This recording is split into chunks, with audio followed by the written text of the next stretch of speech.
Monica stepped into the crowded airport terminal, the rush of people moving in every direction, a familiar pulse of chaotic energy she had grown used to over the years. The polished floors reflected the harsh fluorescent lights overhead, while the hum of announcements and the constant shuffle of rolling luggage filled the air.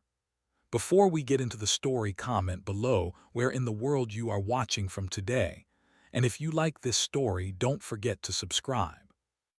It was supposed to be just another flight, another day, except this time something felt different. As she passed through security, Monica felt eyes on her, the flicker of brief but intense glances that, try as she might, she couldn't ignore. The security guard, a middle-aged man with a stern face, barely looked at her before motioning her through, but his gaze lingered for a second longer than was necessary, making Monica's skin prickle. She wanted to shrug it off, tell herself she was being paranoid. After all, it wasn't the first time she had felt the weight of eyes trained on her when she entered a space, whether it was a store, an elevator, or an airport. But today, it felt different. The unease prickled under her skin as she moved through the crowd. The ticket counter was just ahead, and Monica approached with a steadying breath. Rachel, the flight attendant checking in passengers, greeted her with a practiced smile, her voice polite, though there was something unspoken between them, something colder than the sterile environment around them. Rachel's eyes flicked over Monica's boarding pass, lingering for just a second longer than necessary before she handed it back. Monica tried to offer a smile in return, but Rachel's eyes remained distant, her politeness bordering on formality. She turned to the next passenger without a second thought, her attention already elsewhere. Monica moved to the waiting area.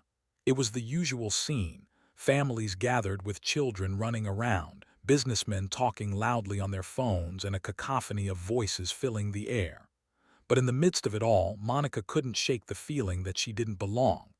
As she settled into a seat, a woman a few rows over caught her eye, then immediately looked away. Her purse was pulled a little closer to her chest. Monica felt the heat rise to her cheeks, though she wasn't sure why. She tried to focus on the book in her hands, but the feeling of being watched, the low hum of discomfort, followed her as she sat in silence. Her phone buzzed, and it was a text from her brother. "Be safe out there. I saw what happened with the other flights. Just keep your head down, okay?" Monica stared at the words for a long moment. He was right. There had been an uptick in incidents, passengers being removed, unjustified accusations, and racial tensions flaring up in the news. But she didn't want to believe it. She couldn't believe that something like that could happen to her. The gate agent's voice broke her reverie. "Flight 402 to New York, we are now boarding." Monica stood up, tucking her phone into her bag, and began walking toward the gate. She glanced at the small screen above, showing her group number. As she approached the line, Rachel, the same flight attendant from earlier, asked her to step aside for a moment. It was so subtle, Monica almost missed it. But the way Rachel said it, so matter-of-factly, set off a warning bell in her mind. She complied, taking a step to the side, but she couldn't shake the feeling that something was wrong.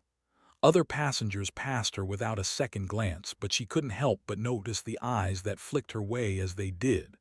Some looked briefly, some longer, but all with the same unspoken judgment. Monica's stomach twisted. She didn't know what she was waiting for, but she could feel it building in the air, a subtle pressure she couldn't shake. It wasn't long before she was ushered onto the plane, where she was shown to her seat, a window seat near the front. Monica slid into the row, grateful that there were still several empty spots around her. The last thing she wanted was to be crowded in, to feel the weight of those unwelcoming glares. The flight attendant, Rachel, came by once again, her smile still in place, though her demeanor seemed strained, as though she were walking on eggshells. She asked if Monica was settling in okay, her voice a little too tight. Monica nodded, offering a smile that didn't quite reach her eyes. As Rachel moved on to the next row, Monica shifted in her seat, still trying to shake the tension in her body. Something about this flight, something about the way the day had unfolded, made her feel uneasy. It wasn't just her imagination. She could feel it, the sharp eyes that followed her every move, the hushed murmurs behind her back. It wasn't new, it wasn't even surprising, but it still hurt. The door to the cabin closed and the flight attendants began their final checks. Monica leaned back in her seat, trying to calm her racing thoughts. She had nothing to fear, she told herself. She was just like everyone else on this plane. But as the minutes passed and the seatbelt signs blinked on, the sense of unease never lifted. It lingered like an invisible force, pulling at the edges of her thoughts. Just then, the flight attendant Rachel walked down the aisle again. Her eyes flicked toward Monica for a moment before she turned away. The movement was quick, but Monica caught it, just a momentary glance. The plane began its taxi down the runway, and Monica felt her heart rate pick up. As the aircraft began its ascent into the sky, she couldn't shake the feeling that the flight wasn't going to be as uneventful as she had hoped. There was something in the air, something she couldn't quite grasp, but it was there. The captain's voice crackled through the intercom, announcing the beginning of the flight, but Monica couldn't focus on the words. Her thoughts were already elsewhere. She sat back in her seat, trying to breathe deeply to calm herself. But the feeling of being watched never went away. And then, just as the plane was about to settle into its cruising altitude, a voice interrupted the quiet hum of the cabin. It wasn't the captain's voice, nor the usual announcement. It was Rachel's voice, and it was calling her name. "Excuse me, ma'am." Rachel's tone was sharp but still polite. "Could you come with me for a moment?" Monica's stomach dropped. She hesitated for a moment, her mind racing. What was going on? Why was Rachel calling her now? Without a word, she stood up, the eyes of the passengers following her every movement. She tried not to let it show, but the weight of their stares was unbearable. Monica walked down the narrow aisle, her feet feeling heavier with each step. The hum of the plane was interrupted by the soft murmur of voices behind her. She could feel their eyes, piercing through her back as she passed. There was no mistaking it now. She was the subject of their scrutiny, the center of a growing tension that seemed to suffocate the air around her. Rachel stood at the front of the cabin, her arms crossed, her face a mask of professionalism. She didn't look at Monica directly as she came closer, her gaze trained on the row of seats ahead. Monica stopped in front of her, unsure of what to say. The faint hum of the engines above them seemed suddenly deafening, a constant reminder that something was wrong. "Could you step aside for a moment, please?" Rachel's voice was flat, almost mechanical. It was the sort of tone one might use when dealing with a minor inconvenience, a missing luggage tag, a misplaced drink order. But Monica could hear the undertones in it, the thinly veiled discomfort that had made its way into Rachel's voice. Monica nodded, but her chest tightened. She tried to swallow the lump in her throat but couldn't. Every part of her screamed to protest, to ask why she was being singled out, but she knew better than to make a scene. She didn't want to be the problem. Not again. She followed Rachel down the aisle, her heart pounding in her ears. The passengers around them seemed to shrink into their seats, some pretending not to notice, others casting quick glances as Monica walked past. She tried to keep her face neutral, tried to act as though everything was fine, but the air between them had shifted.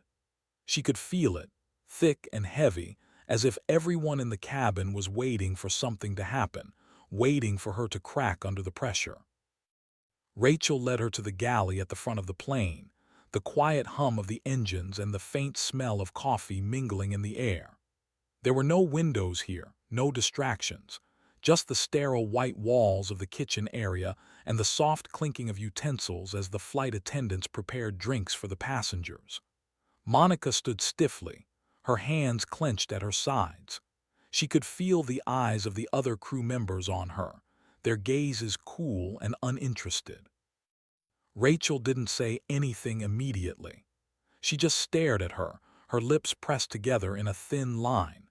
It was a look that Monica had seen before, one of silent judgment, as if Rachel was trying to assess whether Monica was guilty of something she didn't even know she had done. Finally, Rachel spoke, her voice colder now, like the steel walls of the galley around them. "I'm going to need to ask you a few questions," she said. "The captain has asked for you to be removed from your seat for safety reasons." Monica blinked, the words hitting her like a punch to the gut. "Safety reasons," she echoed, her voice cracking before she could steady it. She felt her breath catch in her throat. "What do you mean, safety reasons?" Rachel's expression didn't change. "We've had some concerns from other passengers about your presence. They've raised some safety issues." Monica's stomach dropped.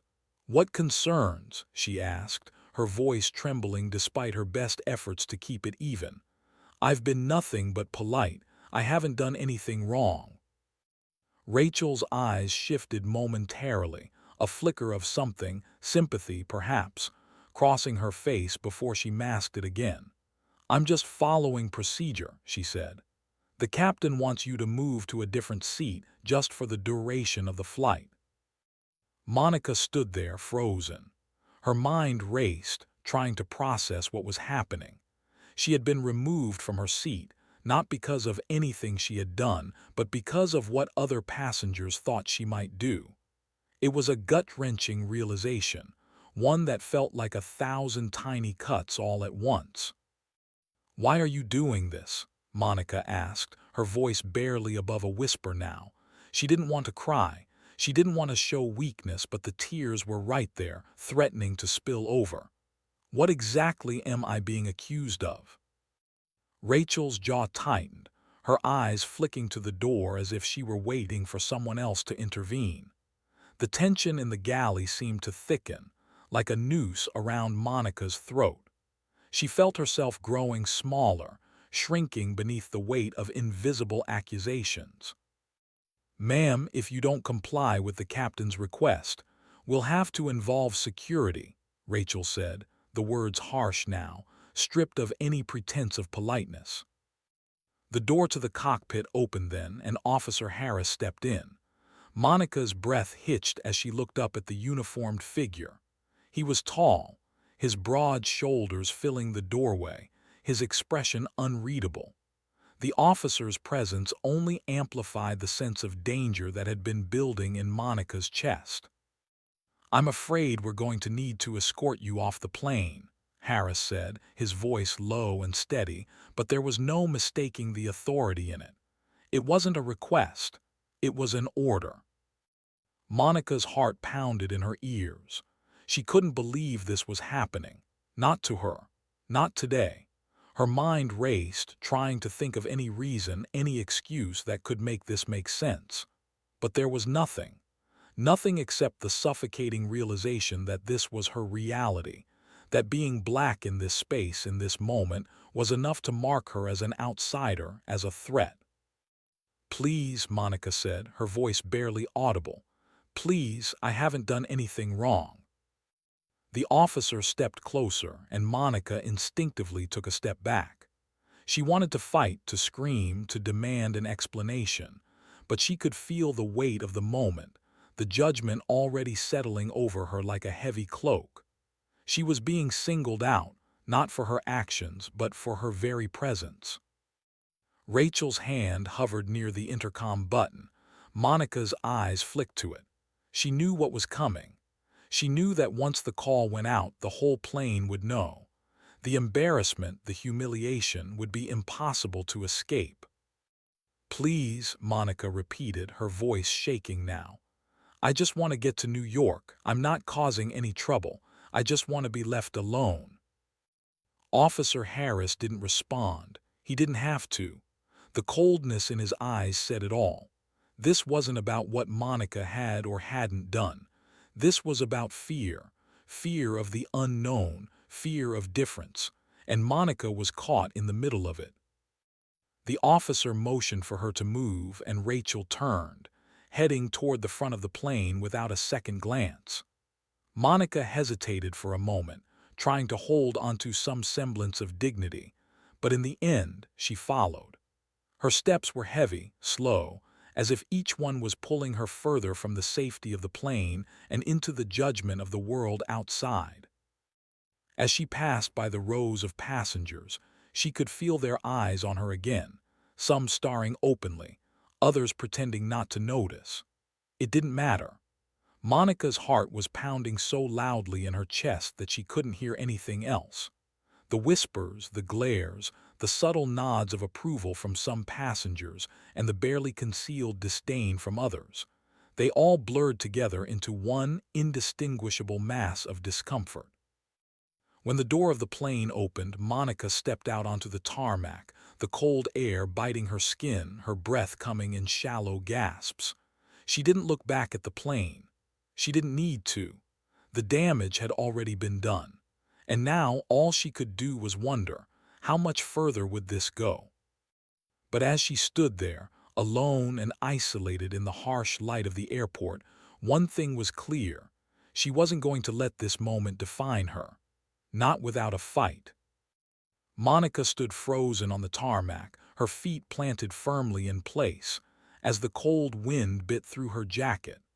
The door to the plane had closed behind her with a finality that echoed in her chest, and she was left standing there, isolated, vulnerable, exposed. The rest of the passengers would continue on their flight, oblivious to the turmoil that had unfolded in the space she had just left.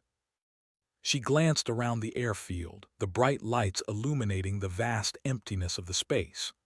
No one seemed to notice her standing there, just another inconvenience that would soon be forgotten. But the truth was, Monica could feel the weight of every eye on her, even if they were invisible. She wanted to scream, to lash out at the injustice of it all, but her body remained still, her breath shallow. A small part of her, the part that still believed in fairness, still believed in reason, wanted to think this was all a mistake, a misunderstanding. Maybe the captain would come back for her, apologize for the confusion, and let her back onto the plane. Maybe someone would realize that this wasn't right, that the accusation was unjust, that it was all a product of something darker and more insidious than any of them cared to admit. But as the minutes passed and no one came for her, she realized it wasn't a mistake. It wasn't a misunderstanding. What had just happened wasn't an isolated incident. It was something bigger, a reflection of a world that too often judged people like her by the color of their skin, by the fear of what they might be, rather than who they truly were. A loud voice interrupted her thoughts. "Excuse me, ma'am." Monica turned to see a young black man approaching her, his face painted with concern but also determination. He was wearing a denim jacket and a baseball cap, his arms crossed as he took in her posture. "Are you okay?" he asked, his voice low but steady. Monica stared at him for a moment. For the first time in what felt like hours, she found a glimmer of recognition in someone's face, someone who knew what this felt like. She nodded but didn't speak, too choked up by the whole experience to find the words. "I saw what happened back there," he continued, his gaze sweeping the area around them. The air around them seemed to thicken as if the world was holding its breath. "I've been there. I know what they're doing. It's wrong, but it's the reality for us, every damn day." Monica swallowed hard, her throat dry. She didn't know what to say to him. She wanted to tell him everything she was feeling, the anger, the confusion, the fear, but the words wouldn't come. He took a step closer, a quiet understanding in his eyes. "You've got to speak up. You can't let them get away with this. If you don't say something, it'll keep happening. To you, to others." Monica looked at him, feeling the weight of his words settle on her shoulders like a heavy coat. It wasn't fair. None of it was fair, but maybe, just maybe, he was right. Maybe this wasn't about just her, not anymore. Maybe this was about something much bigger. Her phone buzzed in her pocket, interrupting the moment. She pulled it out, seeing a text from her brother. "Did you get kicked off?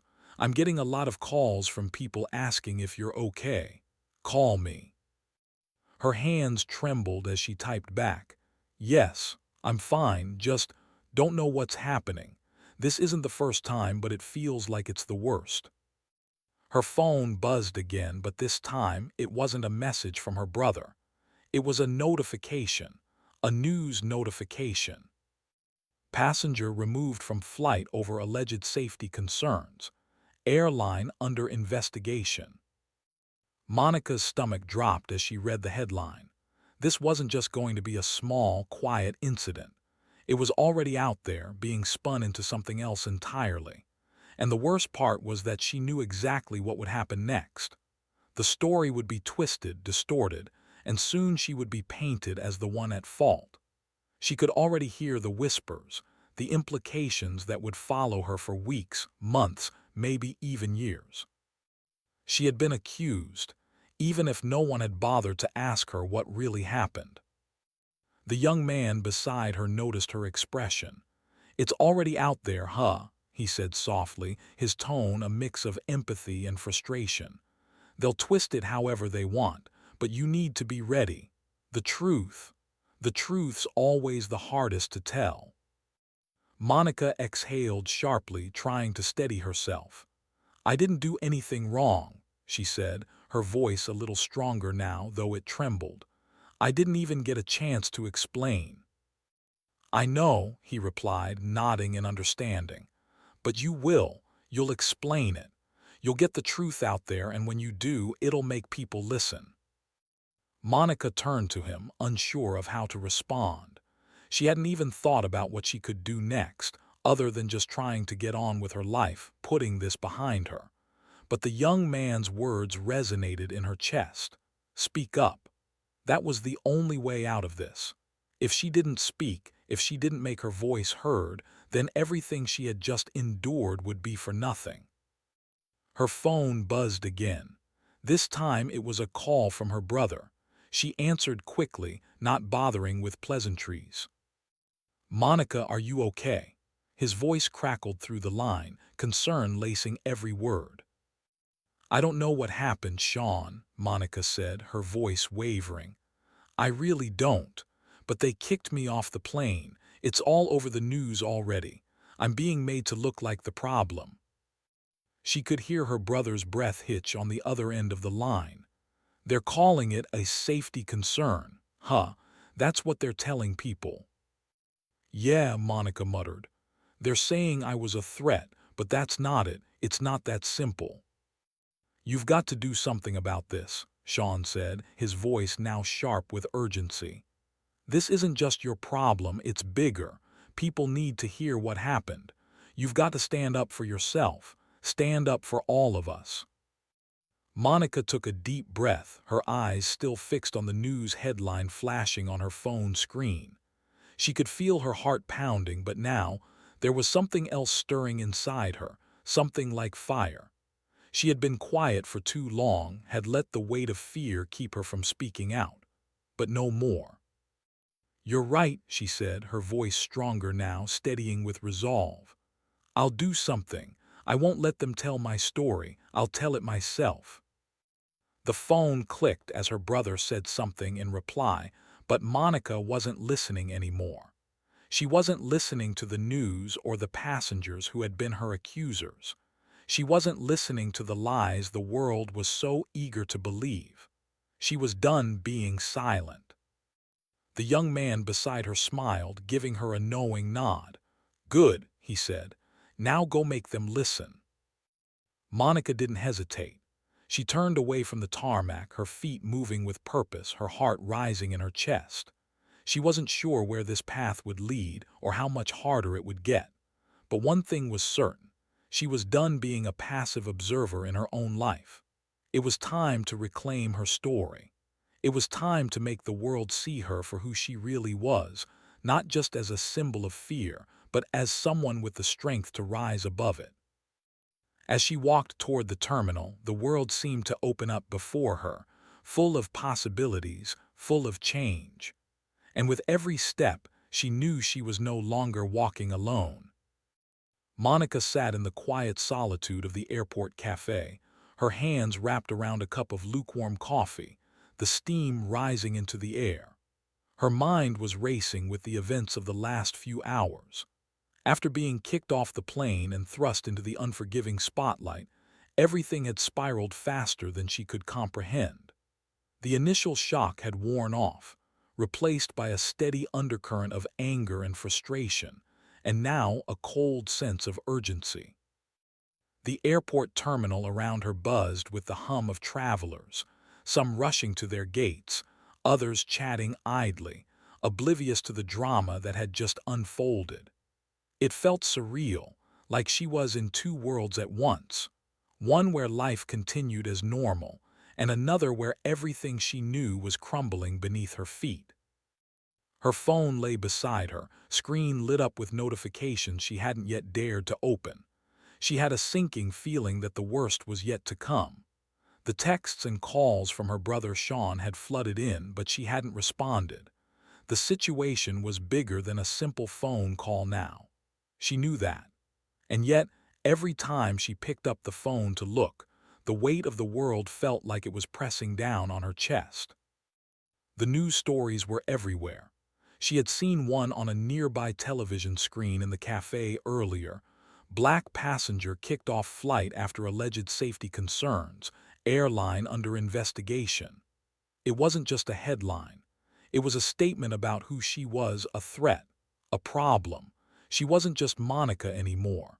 She was a symbol, a hashtag, and that felt even worse than being thrown off the plane. She was jolted from her thoughts by a familiar voice. Monica! She looked up, blinking in surprise. It was the young man from the tarmac, the one who had spoken to her just before she was escorted off the plane. His eyes were full of compassion and a quiet intensity.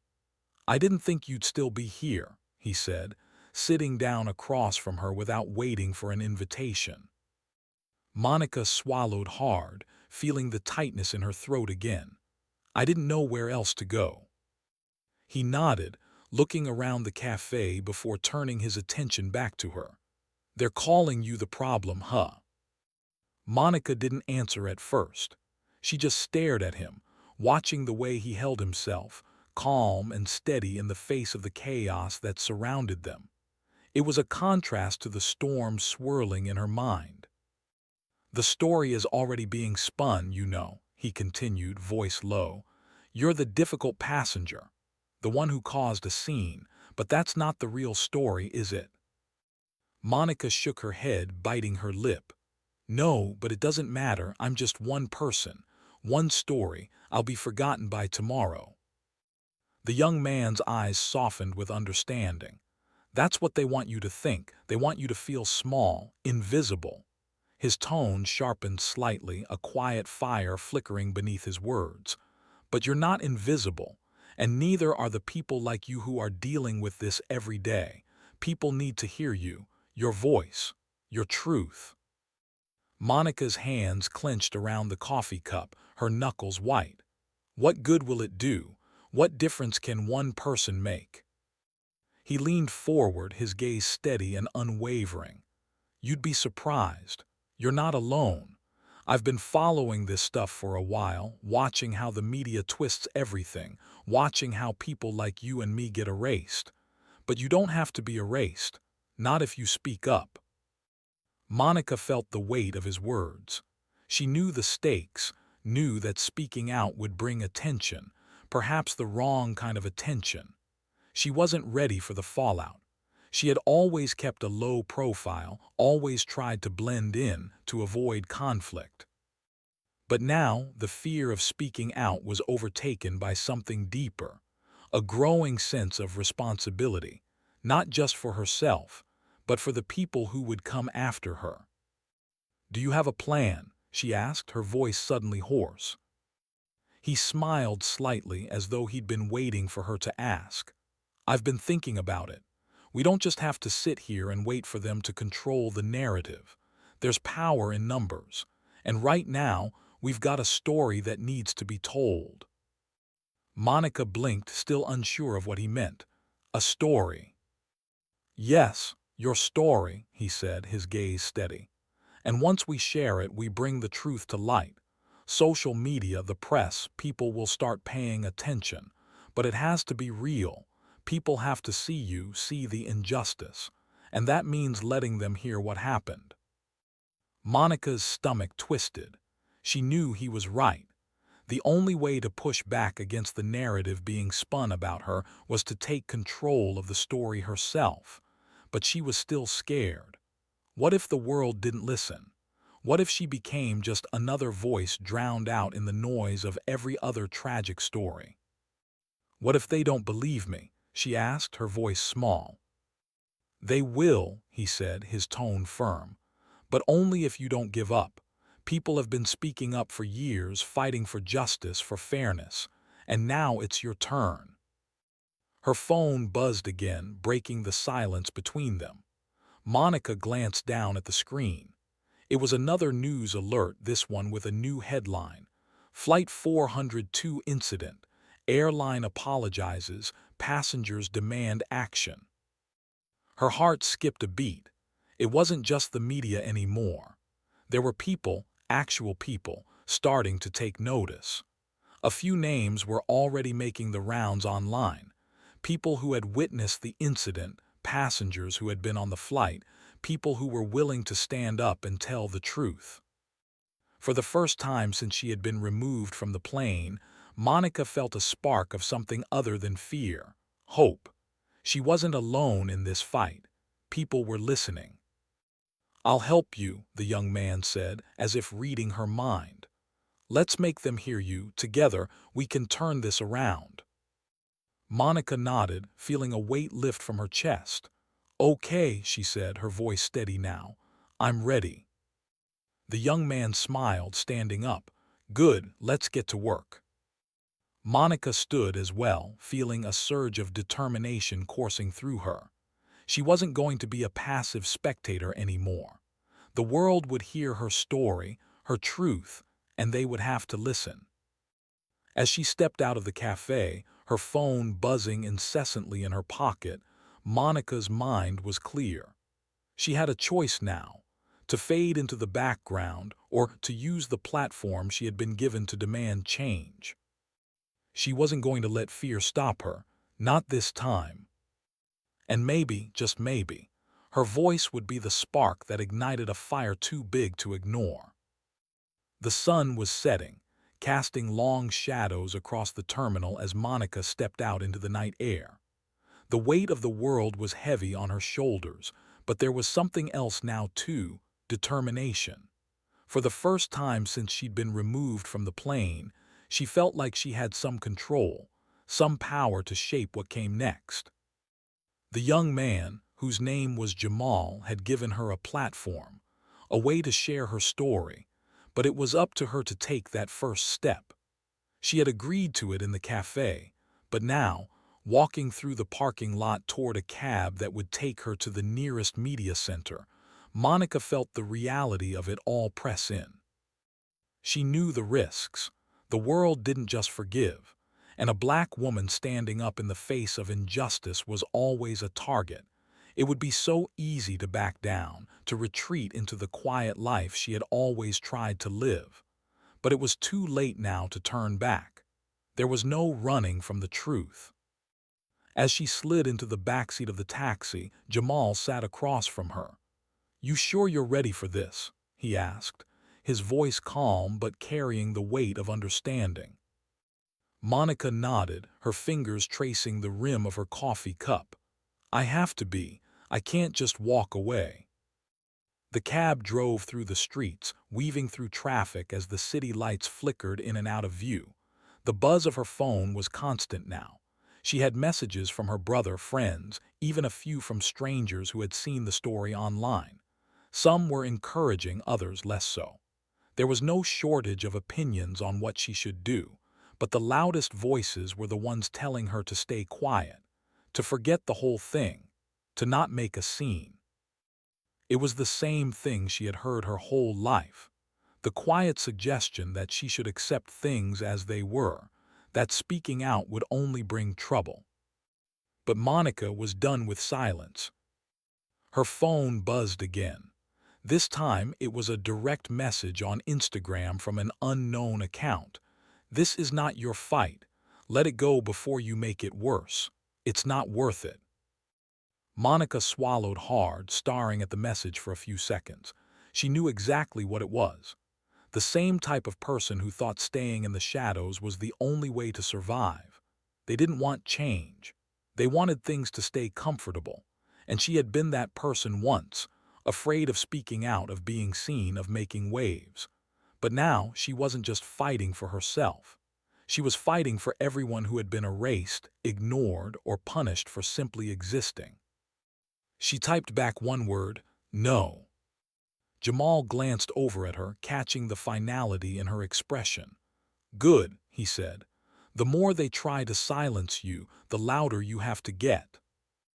By the time the cab pulled up to the media center, Monica's heart was racing. It was a nondescript building on the outskirts of the city, away from the glamour of broadcast studios and paparazzi cameras. But it was where Jamal had arranged for her to meet a group of reporters who were willing to listen. As they entered the building, Jamal led her to a small conference room, bare except for a table, a few chairs, and a couple of laptops open with documents and videos playing. 3 reporters, all seated in front of cameras, stood when they saw her. 2 were white women, one with short, slick-back hair and the other with long, blonde curls, while the third was a middle-aged black man, his glasses perched low on his nose, a weary but earnest look in his eyes. The man stood up first, extending his hand toward Monica. "I'm Marcus," he said, his voice gruff but kind. "We're glad you could make it. We've been following the story, and we want to give you the chance to tell it." Monica shook his hand, feeling her pulse quicken. It was happening. She was here, facing her moment head-on. She took a deep breath and sat down at the table, trying to steady herself as they set up their cameras. "You don't have to do this," one of the reporters, the blonde-haired woman, said, her voice warm but tinged with concern. "We've seen what's been happening in the media. People are already taking sides, but we want to hear your side. No editing, no filters, just your story." Monica nodded, the weight of the words sinking deep. She was about to make herself vulnerable, lay herself bare for the world to judge. But this was the only way to make her voice heard. "Tell us what happened on the plane," Marcus said, his voice steady, urging her forward. Monica hesitated for a moment, then began. "It started when I boarded the flight. I was assigned to my seat, sitting in a row near the middle of the plane. Everything was fine at first. Then I noticed the looks from the other passengers. I wasn't doing anything, just minding my own business, but I could feel the eyes. I've always felt that heaviness when I'm in spaces like that. And I know I'm not the only one who feels it." The reporters listened intently, their eyes trained on her, and Monica could feel the weight of their attention. She continued, telling them everything: how she had been asked to move, the vague safety concerns, how she was singled out for no apparent reason, and then the sudden arrival of the officer who escorted her off the plane. She could see the shock on their faces as she spoke, the way the pieces started to fall into place. When she finished, the room was silent for a long moment. "Did the airline give you an explanation?" the blonde-haired reporter asked softly, her voice sympathetic but searching. "They told me it was a safety concern. That's all. But they wouldn't tell me who had raised the concern or why. No one gave me an opportunity to explain myself. They just assumed that I was the problem, that I didn't belong there." Marcus leaned forward, his voice grave. "And now it's all over the news." Monica nodded, feeling the reality of it all hit her again. Yeah, they've twisted it into something else.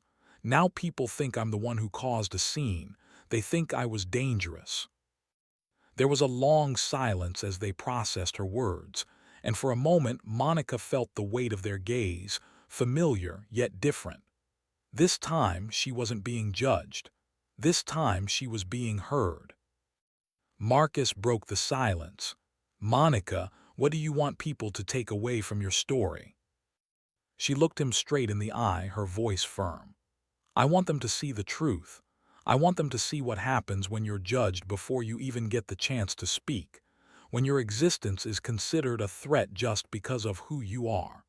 I want them to see the injustice that black people face every day at work, at school, on a plane. This isn't just about me. It's about all of us. And it needs to change."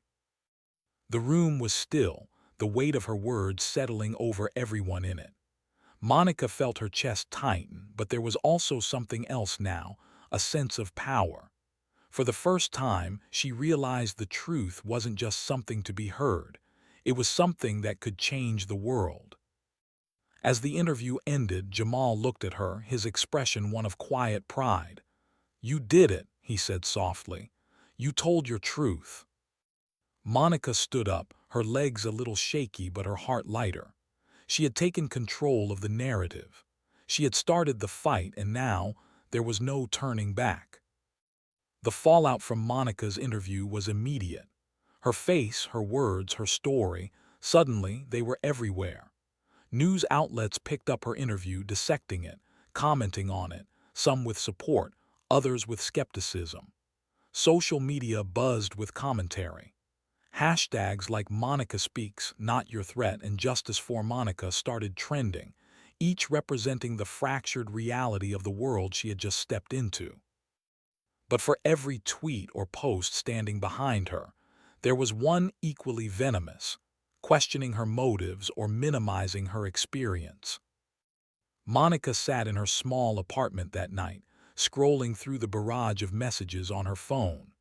Some were from strangers offering support, others from familiar faces, family, friends, asking if she was okay.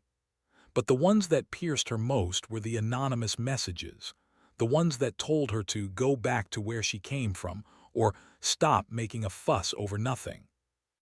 The worst were the ones that doubted her authenticity. "You're just trying to get attention. Stop playing the victim. You're making it worse for yourself and for other black people." Her heart was heavy, the words sinking into her like stones.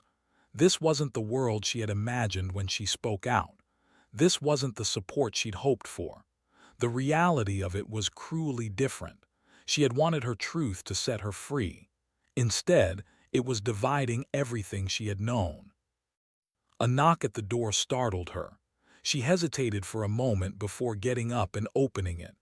There stood Jamal, his expression unreadable, his posture tense. "Hey," he said quietly, stepping inside without waiting for an invitation.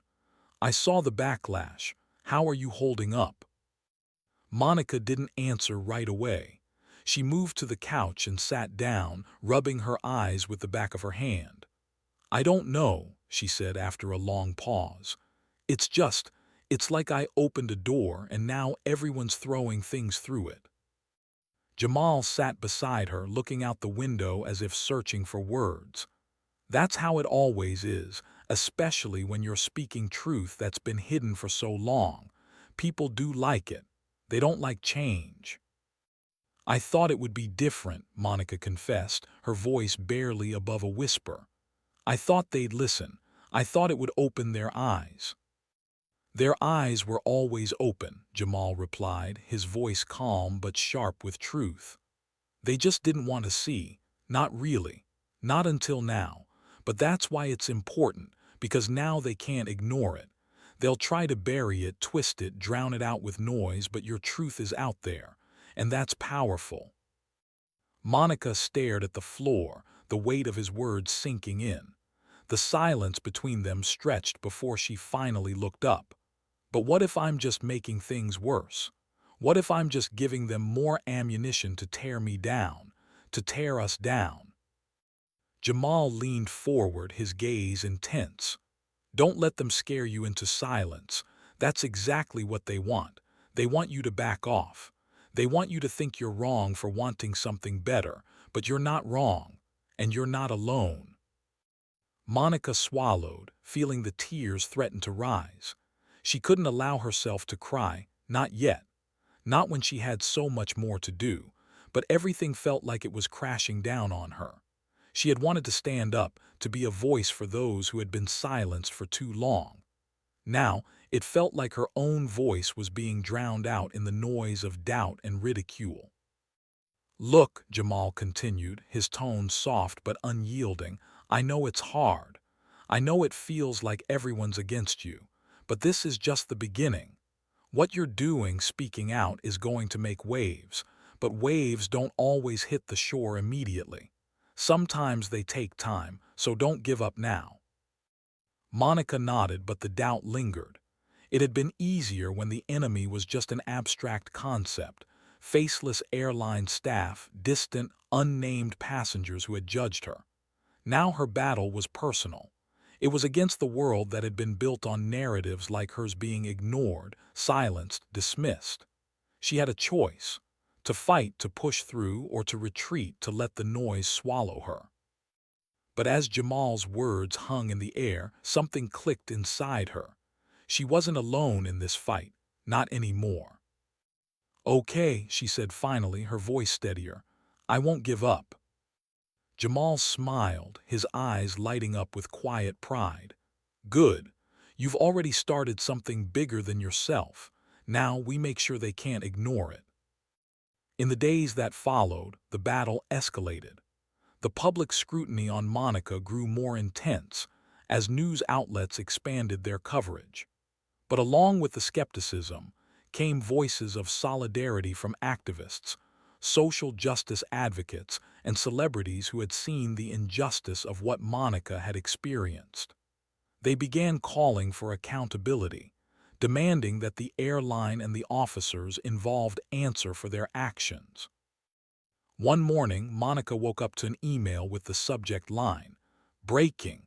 Federal investigation opened into airline's handling of passenger incident." Her heart skipped a beat as she read through the details. Her story, her voice, had ignited something that couldn't be ignored. A firestorm was beginning to burn, and for the first time, it felt like the flames were on her side. But as the investigation took shape, the backlash also intensified.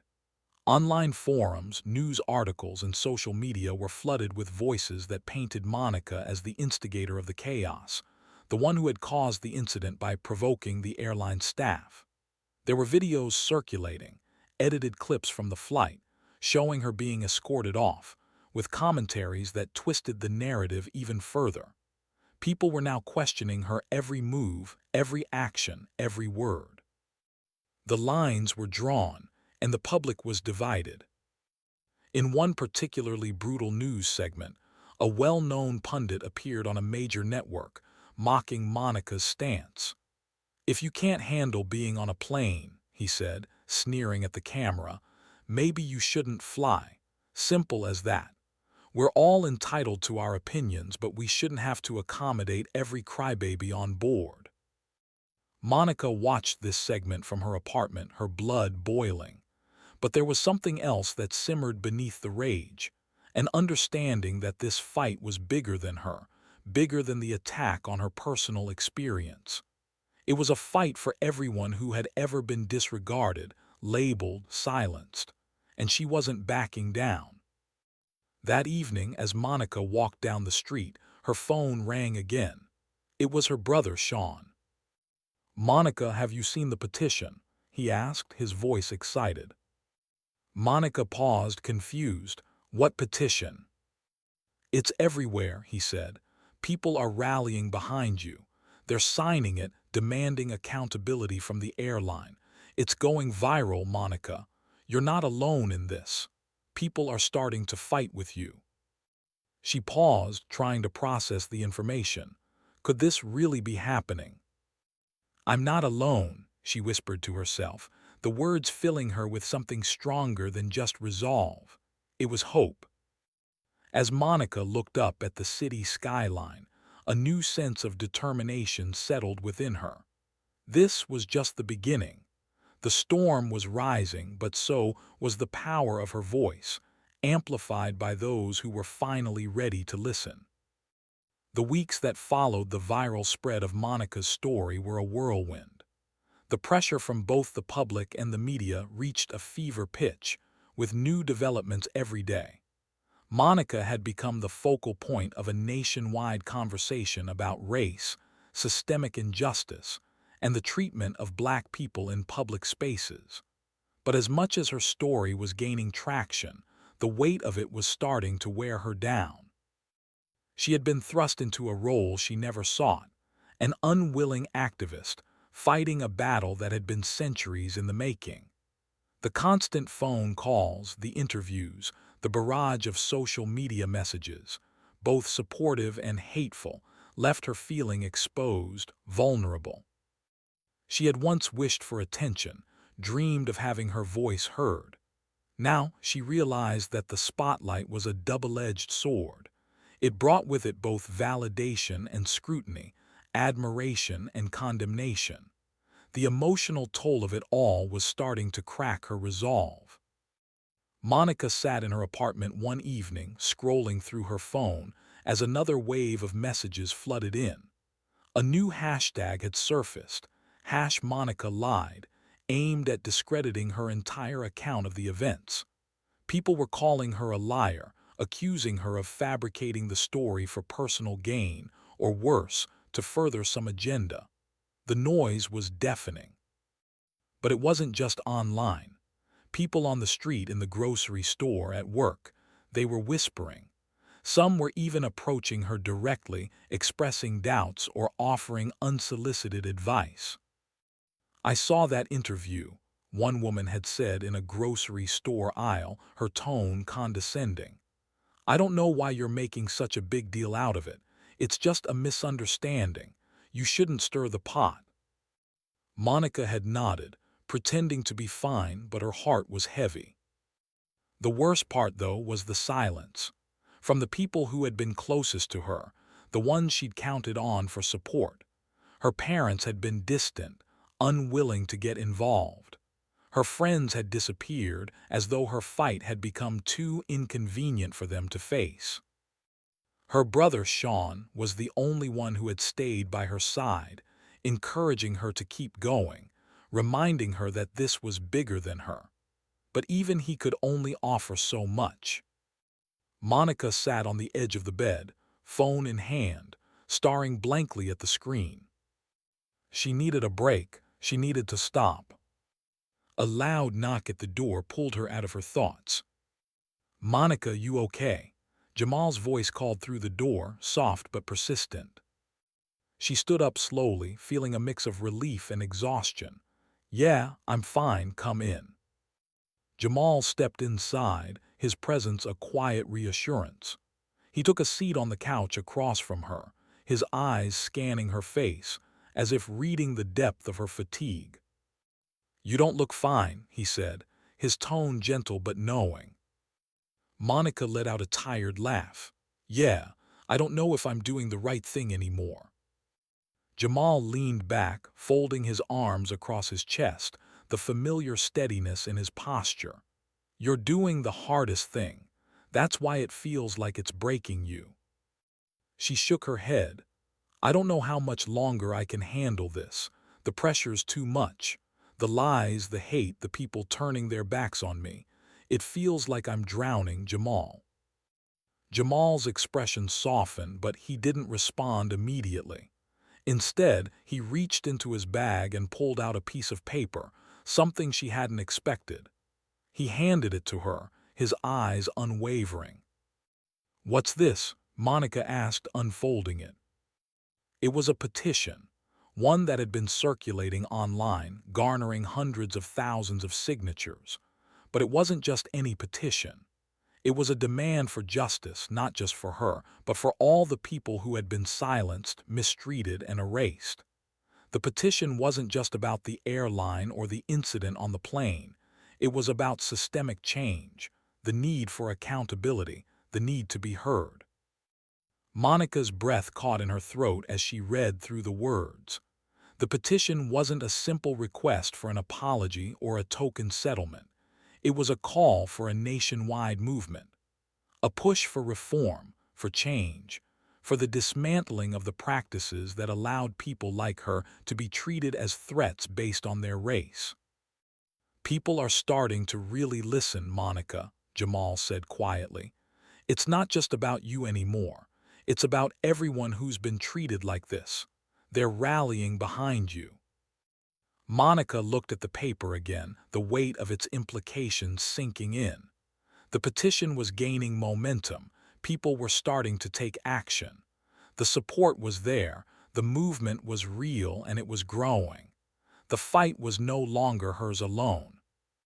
Do you think, do you think it's too late to fix things? Monica asked, her voice barely above a whisper. Jamal smiled, a spark of hope in his eyes. It's never too late. People are waking up, and that's the real victory here. The change doesn't come easy, but it's coming. Monica let out a breath she hadn't realized she was holding. For the first time in weeks, she felt a flicker of hope.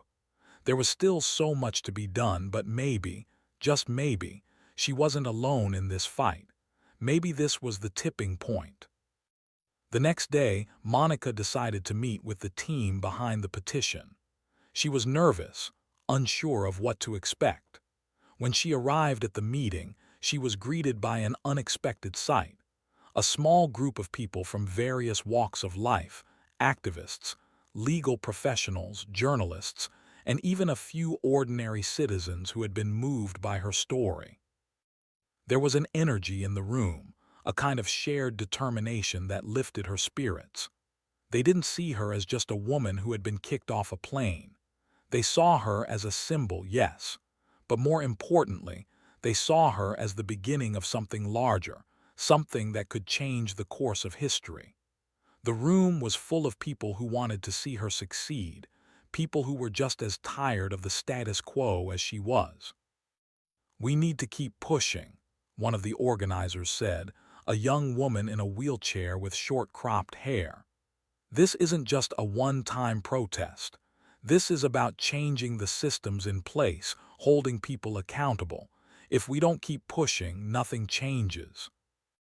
Monica nodded, the reality of the movement settling in. She hadn't just spoken out about an incident on a plane. She had sparked something bigger. She had set in motion a tidal wave of activism, and now the goal wasn't just justice for her. It was justice for everyone who had ever been treated as less than. Later that evening, Monica was sitting on her balcony, the cool breeze brushing her skin. Her phone buzzed again, but this time it wasn't a hateful comment or a cynical message. It was a notification from the news. Federal investigation expands. Airlines and law enforcement under scrutiny for racial profiling. The headline wasn't just about her anymore. It was about the entire system that had allowed incidents like hers to go unchecked for years. The investigation was broadening. Change was coming. As Monica looked up at the darkening sky, she realized something had shifted. She had been drowning in the noise, in the hate, in the backlash. But now, for the first time, she felt like she was floating on a wave of change, one she had helped create. The night was quieter than usual, as though the city itself had momentarily stopped to take a breath. Monica sat at her kitchen table, her phone beside her, barely used. The silence felt like a temporary reprieve, a break in the chaos that had surrounded her for so long. For the first time in weeks, she was able to reflect, to take in everything that had happened since she'd stepped onto that fateful flight. The petition was gathering more momentum than anyone had expected. In just a few days, it had surpassed millions of signatures. Media outlets, both local and international, had been reporting on the growing investigation into the airline's practices. along with the broader issue of racial profiling in public spaces. The pressure on the airline and law enforcement had intensified, and there was talk of corporate and political pressure to either settle the matter quickly or face further public scrutiny. But even with the momentum building in her favor, Monica knew the storm was far from over. She hadn't spoken to her parents in weeks.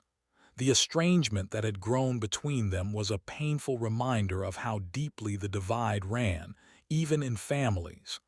They hadn't directly told her they didn't support her, but the absence of their words, their silence, said everything. And then there was the media circus. She had expected some pushback, of course. There was always going to be some, but the personal attacks had grown harsher, uglier. There were now conspiracy theories circulating, suggesting that she had staged the entire incident as a form of attention-seeking, even accusing her of exploiting racial tensions for her own gain. Some people had gone as far as to suggest that she was an instigator or a troublemaker, pointing out every flaw in her interview, twisting her words into something they were. The weight of it was almost unbearable. The hate was so loud, it almost drowned out the voices of those who believed in her cause. It wasn't just about one woman fighting an airline anymore. It was about an entire societal system fighting to maintain its control. Her phone buzzed again, snapping her out of her thoughts. She glanced at the screen. It was a message from Jamal. "Call me, it's urgent." Her stomach twisted. She had learned to trust Jamal's urgency. He only sent messages like that when something big was happening. She dialed his number immediately. "Monica, listen to me," Jamal said, his voice tight, and there was an edge to it she hadn't heard before. "The airline is going public. They're denying everything. They've hired a PR firm and they're launching a counter-narrative. They're trying to spin the story in a way that paints you as the aggressor, claiming you were confrontational, that you incited the altercation. They've even got footage now that they're planning to release. It's bad, really bad." Monica's heart dropped. She had known it was coming, but hearing it out loud made it feel real, like the ground beneath her was slipping away. She could feel the weight of the impending battle crashing over her.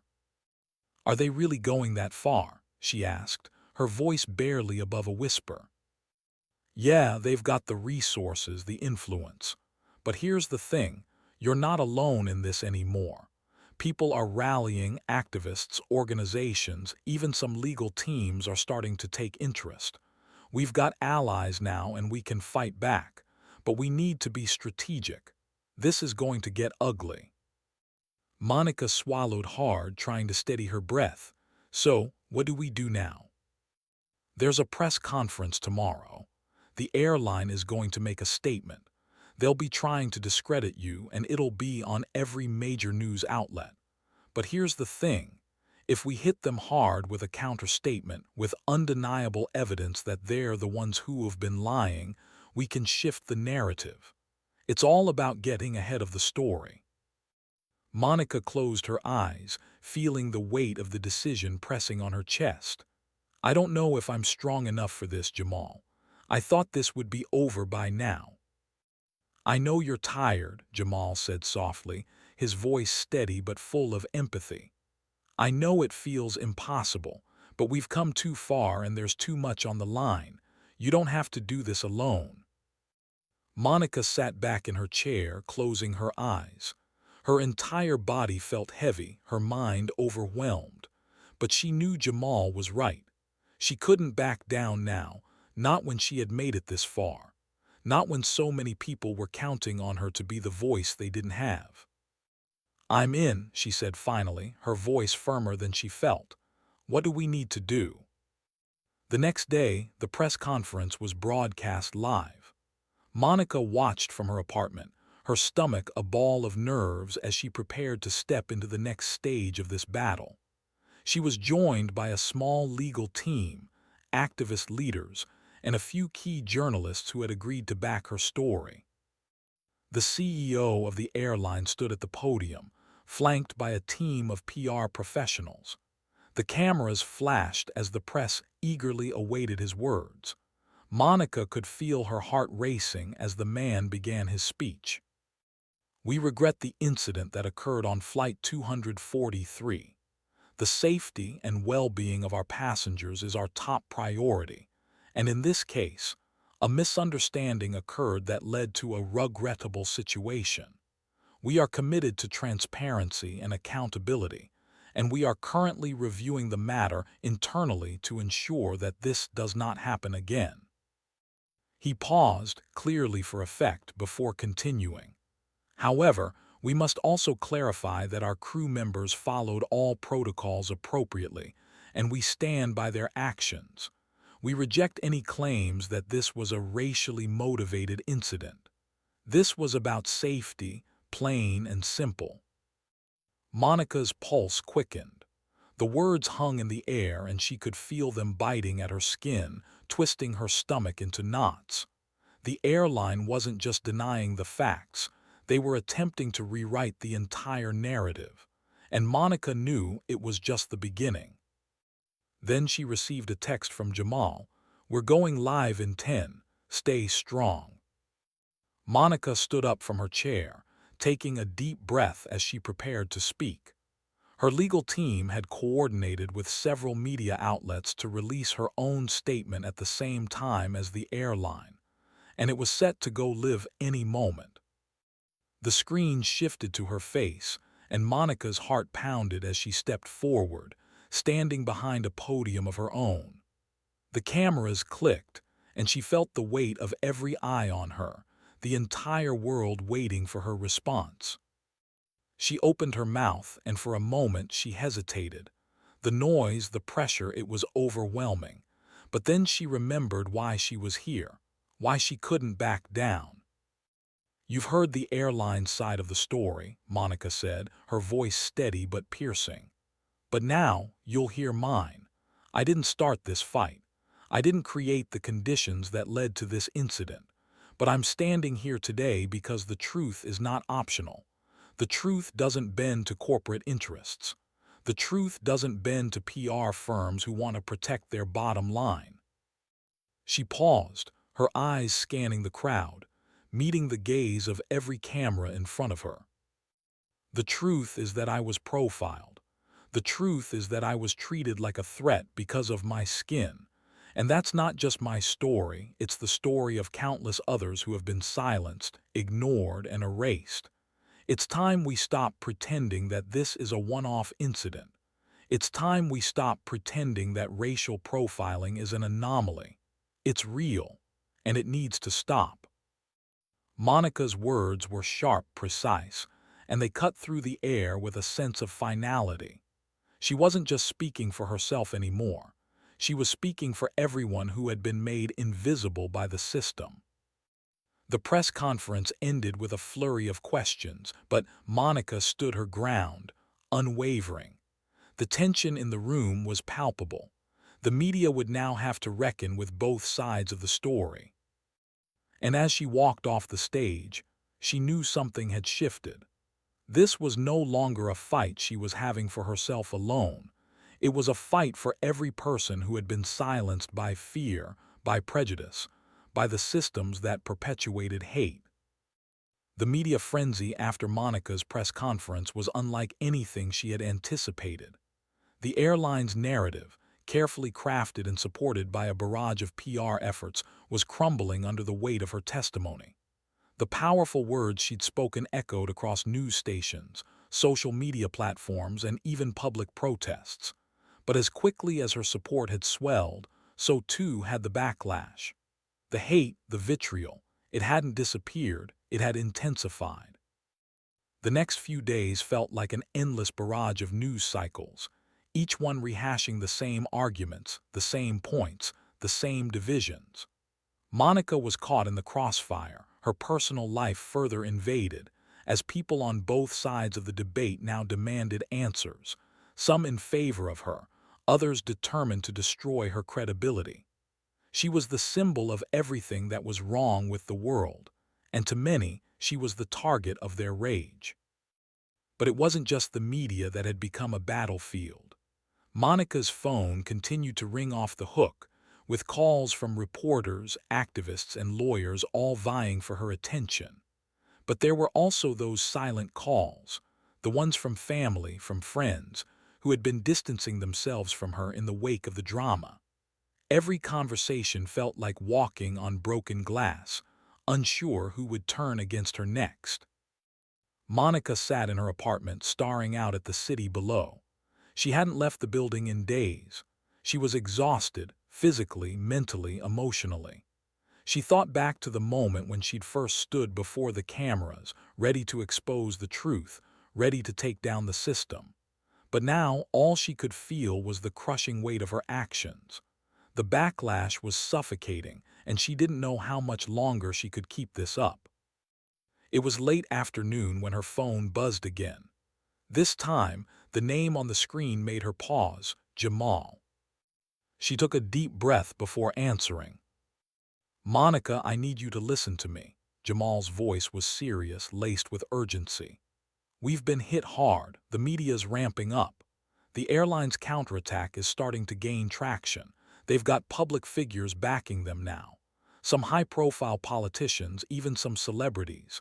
They're framing you as the dangerous activist, the one who's trying to tear down the system. We need to change the narrative. If we don't, this could end up destroying everything we've built." Monica's heart sank as she leaned back in her chair. "I don't know if I can keep doing this, Jamal. I thought speaking out would make a difference, but now it's just chaos. Everything's falling apart." "I get it," Jamal replied, his voice softer now. "I know you're tired, but this fight, it's not about just you anymore. It's about everyone who's ever been shut down, dismissed, or ignored. The message is bigger than one person. If you give up now, you're letting them win. You're letting them keep us quiet." Monica closed her eyes, trying to hold onto the flicker of strength Jamal's words had given her. "What can we do? It feels like we're losing. The attacks are coming from everywhere, and I can't fight this on my own anymore." "You're not on your own," Jamal said firmly. "Listen, there's a way out. We can't back down, but we can take control. I've been talking to some allies. The people supporting you, the petition's grown, and more organizations are joining the cause. We need to use that momentum. We need to push the conversation where it needs to go. Accountability, truth, and action." Monica leaned forward, feeling a sense of urgency well up inside her. "What are you talking about? What can we do?" Jamal paused, his voice turning serious. "We go after the source, the airline, the system, the ones who started this. If we expose their lies, we can push for a complete overhaul, not just an apology or a quick fix. We can force real change. We can hit them where it hurts, legally, financially, and publicly." Monica's mind raced. A complete overhaul. It wasn't just about fighting a single battle. It was about toppling the structures that had allowed this to happen in the first place. She had always thought she was just trying to survive. Now she realized this wasn't about surviving anymore. It was about reshaping everything. "But how do we do that?" Monica asked. "I'll get the lawyers involved," Jamal said. "We've already got a team of legal experts looking into the airline's practices, the racial profiling, the systemic abuses. If we push hard enough, we can expose them for what they really are. We're not just fighting a corporation anymore, we're fighting a system. And systems can be broken." The next few days were a blur. Monica and Jamal worked relentlessly, putting together a strategy that would shake the foundations of the airline, the law enforcement, and the media conglomerates that had been complicit in perpetuating this toxic narrative. They partnered with a team of civil rights lawyers and activist groups who had been waiting for the moment to push back against the powerful corporations who had been oppressing the marginalized for so long. They launched a coordinated attack, an investigation, a media blitz, and a legal assault all happening at once. The petition, with millions of signatures, became a crucial piece of the puzzle, and they turned it into an unignorable force that demanded the attention of those in power. Monica took part in several interviews with key journalists, finally receiving the kind of support she had desperately needed in the beginning. The truth was being amplified, and more people began to see her for what she was, not a victim, but a leader. In a surprising turn, the media began to pivot. The tide started to shift as influencers, journalists, and even former supporters of the airline came forward to criticize the company's practices. Corporate sponsors began to distance themselves from the airline, their silence louder than any statement they could have made. The pressure was mounting, and the airline could feel it. But just as Monica thought they might be winning, the system fought back harder than ever before. A new smear campaign was launched, this time with even more intensity. The airline, with the help of powerful lobbyists, started leveraging their influence in ways that were darker, more insidious. They accused Monica of being anti-patriotic and anti-American, using coded language to frame her as a threat to the very fabric of the country. It was a strategic move designed to rally the masses to their side, appealing to the people who had been convinced she was part of some larger, dangerous agenda. The media churned, feeding on the conflict, the division. Monica felt the overwhelming weight of it all again, the realization that there were no easy victories in this battle. It was a game of endurance, of strategy, of survival. Late one night, as Monica sat alone in her apartment, her phone buzzed again. It was Jamal. "Monica," his voice was quieter now, measured. "I think we've got something." She sat up, heart pounding. "What do you mean?" "I mean, we've been digging. The airline, the police, they've been covering up a lot of stuff. We've got documents, records, and testimonies that tie them directly to the kind of racial profiling you experienced. They've been doing this for years." Monica felt the chill of anticipation. "This is it, isn't it?" Jamal's voice was calm but resolute. "This is it. We're going to expose them all. And when we do, it won't just be you standing here. It'll be everyone they've hurt." The days leading up to the final confrontation felt like an eternity.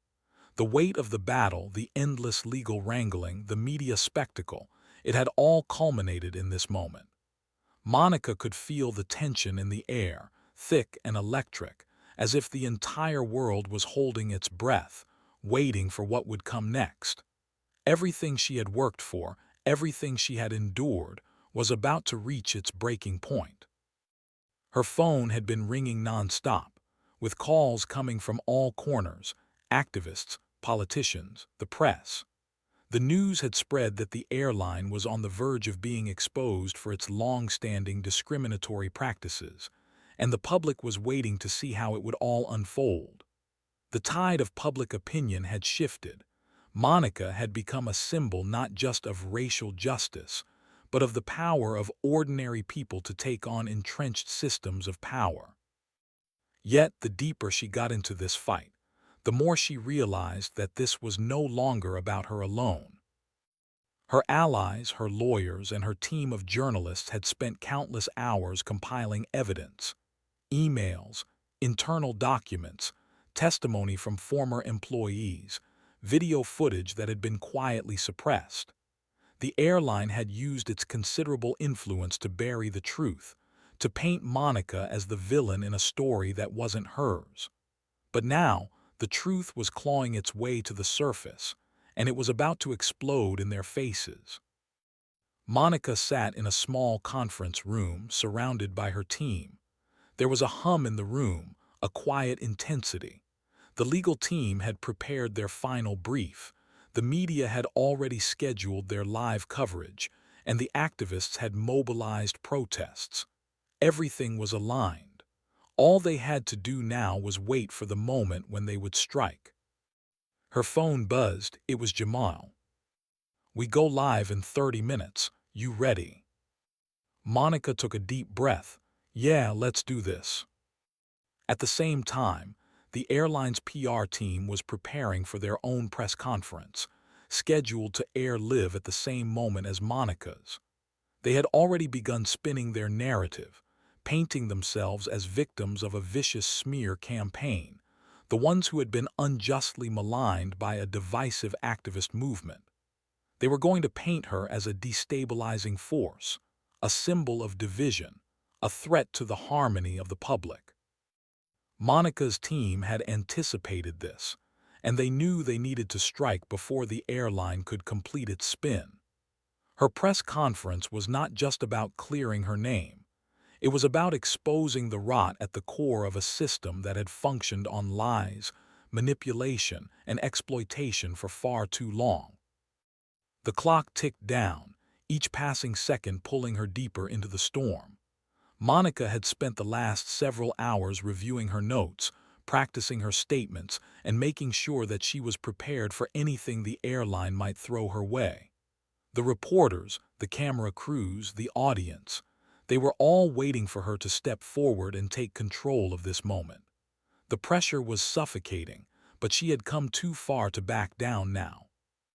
She stood up, packing the room for a moment, trying to release the tightness in her chest. She thought back to the first day, the day she was humiliated on the plane, the day her world turned upside down. At that moment, she had felt powerless. But now, she had the power to change everything. The stakes had never been higher, but neither had her resolve. "Remember, Monica," Jamal had told her earlier, "this isn't just about you anymore. This is for everyone, for every person who's been overlooked, pushed aside, or dehumanized." She nodded to herself, a sense of calm washing over her. It was time to speak the truth. The live feed began. The cameras flashed as the reporters, the public, and the millions watching from their screens tuned in. Monica walked up to the podium, her expression steady, her eyes sharp with determination. The room fell silent as she took her place, and she could feel the eyes of the world on her. The moment had arrived. "Good evening," Monica began, her voice clear and unwavering. "I stand before you today not just as a woman who was wronged, but as a representative of the countless individuals who have suffered under the weight of systems that claim to protect us, but instead seek to silence us. This isn't just about me. It's about a pattern of behavior that has been ignored for far too long. The system has turned its back on those who need it most, and it's time for that to change." The reporters leaned in, their pens poised. "I was kicked off that flight because of the color of my skin. I was told that I was a threat, that I was a danger, all because I dared to exist in a space where I wasn't supposed to. And when I spoke out about it, I was silenced again. But I am no longer silent. I will not be erased." Monica paused, letting the words sink in. The audience was captivated. Her voice was a beacon of clarity amidst the noise. "Now we have the evidence. Documents, testimonies, internal communications that show how the airline has systematically discriminated against people of color, how they've used their power to maintain a system of racial profiling and exclusion. It wasn't just a misunderstanding. It was a deliberate act of racial bias."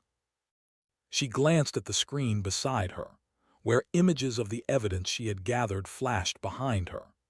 Emails from airline executives discussing strategies to minimize public backlash. Reports of similar incidents where black passengers had been unjustly removed from flights, and shocking internal documents detailing racial profiling tactics used by the airline's security personnel. The room erupted in whispers, and Monica could feel the shift. The public was beginning to see the depth of the deception, and the truth was beginning to emerge. This wasn't just one isolated incident. It was a pattern of behavior that had been allowed to persist because those in power were comfortable with the status quo. "As this unfolds," Monica continued, You will see just how far the airline has gone to cover this up, to destroy the evidence, to paint me as a villain. They tried to make me the problem, but now the truth is coming for them, and no amount of money, no amount of power can stop it. The screen flashed again with another piece of evidence, a video, one that had been buried for months. It showed a conversation between high-ranking airline officials discussing how to manage black passengers who were too loud or too confrontational, using coded language to disguise their racial bias. Monica's words were firm, resolute, as she concluded her statement. The time for silence is over.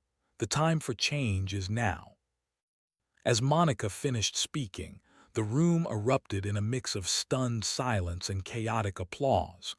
The reporters' questions began to fly, but Monica didn't let them distract her.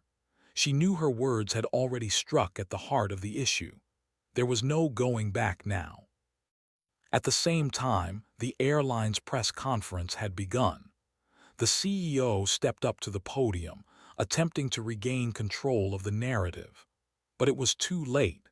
The evidence had been presented, the truth had been laid bare, and no amount of corporate doublespeak could undo the damage that had been done. Monica watched the coverage from her phone in the conference room as the news outlets began comparing the two press conferences side by side.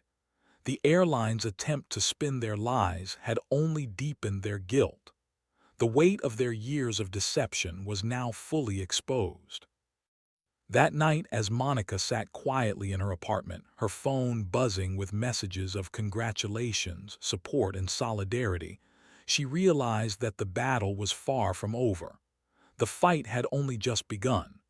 But for the first time, she felt something she hadn't felt in months: peace. She had spoken the truth, and the world was listening. The media would continue to stir the pot, the airline would fight back, and the system would continue to resist. But Monica had ignited a fire that couldn't be extinguished. The reckoning had come. It had been a long road, but the future was now uncertain. And in that uncertainty lay hope, the kind that could finally lead to change.